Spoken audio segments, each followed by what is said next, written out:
Recording by Arohi Recording Studio.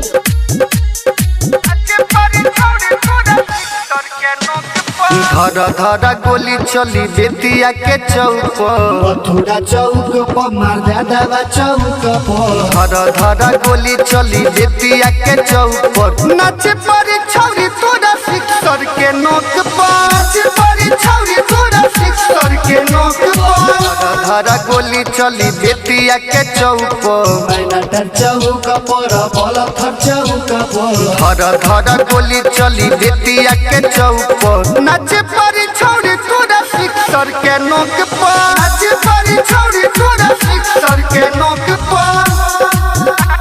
नाचे परी छौरी तोरा सिक्सर के नोक पर Recording by Arohi Recording Studio. सुना घोघा में होई हाला किस थाना में जाई रे किस थाना में जाई रे कुछ करियो नहीं पैबे छौरी रिपोर्ट लिखवाई रे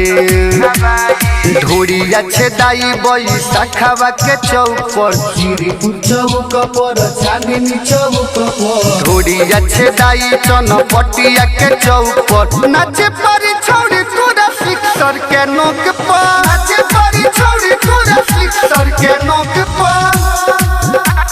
नाचे परी छौरी तोरा सिक्सर के नोक पर नाचे परी छौरी तोरा सिक्सर के नोक तू सिक्टा में जईबू रानी पांडे दिने सझार दिहे पानी पांडे दिने